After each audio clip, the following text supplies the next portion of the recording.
കർഷകരുമായി കേന്ദ്ര സർക്കാർ നടത്തിയ മൂന്നാം വട്ട ചർച്ചയും പരാജയപ്പെട്ടു.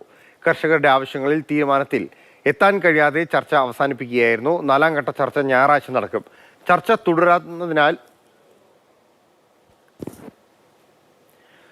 തുടരുന്നതിനാൽ ശംഭു അതിർത്തിയിൽ തന്നെ തുടരുമെന്ന് കർഷകർ അറിയിച്ചിട്ടുണ്ട്. ഫലം കാണുന്നതിൽ കേന്ദ്രം വീഴ്ച വരുത്തിയാൽ ഞായറാഴ്ചത്തെ ചർച്ചയ്ക്ക് ശേഷം ഡൽഹി അതിർത്തിയിലേക്ക് മാർച്ചും തുടരും. അർജുൻ പീതാംബരൻ വാർത്തയുടെ വിശദാംശങ്ങളുമായി നമ്മോടൊപ്പമുണ്ട്. അർജുൻ, ഇതൊരു അനിശ്ചിതത്വത്തിൽ വീണ്ടും തുടരുകയാണല്ലേ?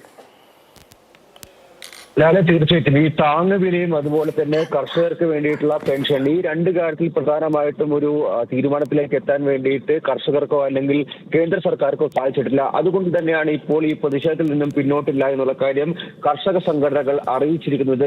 ഈ രണ്ട് കാര്യം തന്നെയാണ് അവരുടെ ഏറ്റവും പ്രധാനപ്പെട്ട ആവശ്യങ്ങൾ എന്ന് പറയുന്നത്. അതിലൊരു കൃത്യമായിട്ടുള്ള ഒരു തീരുമാനങ്ങൾ അല്ലെങ്കിൽ ഒരു പ്രഖ്യാപനം ഉണ്ടാകുന്നത് വരെ ഈ ഡൽഹി ചലോ മാർച്ച് തുടരും എന്നുള്ള കാര്യം തന്നെയാണ് വ്യക്തമാക്കിയിരിക്കുന്നത്. പക്ഷേ ഈ നാലാം ഘട്ട ചർച്ച ഞായറാഴ്ച ഉണ്ടെന്ന് പറഞ്ഞിട്ടുണ്ട്. അതുകൊണ്ട് ചർച്ച നടക്കുന്ന ഒരു സാഹചര്യത്തിൽ മാർച്ചുമായി മുന്നോട്ട് പോകുന്നത് ശരിയല്ല എന്നുകൊണ്ട് ആ ഒരു കാര്യം പരിഗണിച്ചുകൊണ്ടാണ് ഇപ്പോൾ ഈ ശംഭു അതിർത്തിയിൽ നിന്ന് തമ്പടിക്കാൻ വേണ്ടി കർഷക സംഘടനകൾ തീരുമാനിച്ചിരിക്കുന്നത്. ഞായറാഴ്ചത്തെ ചർച്ചയും ഫലം കണ്ടില്ലെങ്കിൽ, അതും പരാജയപ്പെടുകയാണെങ്കിൽ, പ്രത്യേകിച്ചും പ്രഖ്യാപനങ്ങൾ ഉണ്ടായില്ലെങ്കിൽ ഡൽഹിയിലേക്ക് മാർച്ച് തുടരുമെന്നുള്ള കാര്യം ഇതിനോടകം തന്നെ കർഷക സംഘടനകളും അതുപോലെ തന്നെ നേതാക്കളും അറിയിച്ചിരിക്കുന്നു.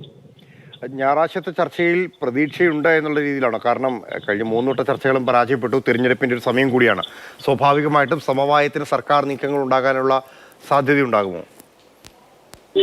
ഉണ്ട്. അതിന് പ്രധാനപ്പെട്ട ഒരു കാര്യം, കഴിഞ്ഞ രണ്ട് ചർച്ചകളിൽ നിന്നും ഒരു അല്പം വ്യത്യസ്തമായിട്ടായിരുന്നു ഇന്നലെ നടന്ന ചർച്ച. അതായത് കൂടുതലും പോസിറ്റീവ് ആയിട്ടുള്ള ഒരു ചർച്ചയായിരുന്നു എന്നുള്ള കാര്യം തന്നെയാണ് പഞ്ചാബ് മുഖ്യമന്ത്രിയായിട്ടുള്ള ഭഗവത് മാനും അതുപോലെ തന്നെ കേന്ദ്രമന്ത്രിമാരും കർഷക സംഘടനാ പ്രതിനിധികളും പറഞ്ഞത്. അതായത് ഈ ലഖിംപൂർ ഖേരി അപകടത്തിൽ മരിച്ചവർക്ക് ഉൾപ്പെടെ നഷ്ടപരിഹാരം കൃത്യമായി നൽകുമെന്നുള്ള പ്രഖ്യാപനം ഉണ്ടായിരിക്കുന്നു. ഈ സമരം അവസാനിപ്പിച്ച് 7 ദിവസത്തിനകം തന്നെ ആ 10 ലക്ഷം രൂപ ഇവർക്ക് ഈ മരിച്ചവരുടെ കുടുംബത്തിന് നൽകുമെന്നുള്ള പ്രഖ്യാപനം ഇന്നലെ ഉണ്ടായിട്ടുണ്ട്. അതായത് കൃത്യമായിട്ടുള്ള തീരുമാനങ്ങൾ വരുന്നുണ്ട്. പക്ഷേ ഏറ്റവും പ്രധാനപ്പെട്ട 1-2 ആവശ്യങ്ങളിലാണ് ഇനി പ്രഖ്യാപനം ഉണ്ടാകാൻ ബാക്കിയുള്ളത്. അത് ഒരുപക്ഷെ ഞായറാഴ്ച ഉണ്ടാകുമെന്നുള്ള കാര്യം ഉണ്ട്. പക്ഷേ ഈ താങ്ങുവിലയിലടക്കം ഒരു നീണ്ട ചർച്ച തന്നെ വേണ്ടിവരും എന്നുള്ള കാര്യമാണ് കേന്ദ്രം അറിയിക്കുന്നത്. അങ്ങനെയാണെങ്കിൽ ഒരു സമിതി രൂപീകരിച്ച് ഒരു പ്രഖ്യാപനം നടത്താൻ വേണ്ടിയിട്ടുള്ള തീരുമാനത്തിലേക്ക് കൂടി ഈ തിരഞ്ഞെടുപ്പ് എടുക്കുന്ന സമയത്ത് കേന്ദ്ര സർക്കാർ പോയേക്കും.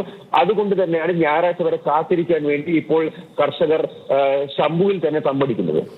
ശരി അർജുൻ, മൂന്നാം ഘട്ട ചർച്ചയും പരാജയപ്പെട്ടതിന്റെ അടിസ്ഥാനത്തിൽ ശംഭുവിൽ തന്നെ തമ്പടിച്ചുകൊണ്ട് ഞായറാഴ്ച നടക്കുന്ന ചർച്ചയിൽ സമവായം കാണാൻ കഴിയുമെന്ന പ്രതീക്ഷയിലാണ് കർഷക സംഘടനകളുള്ളത്. അർജുൻ പീതാംബരനാണ് വാർത്തയുടെ വിശദാംശങ്ങൾ നമ്മോടൊപ്പം പറഞ്ഞത്.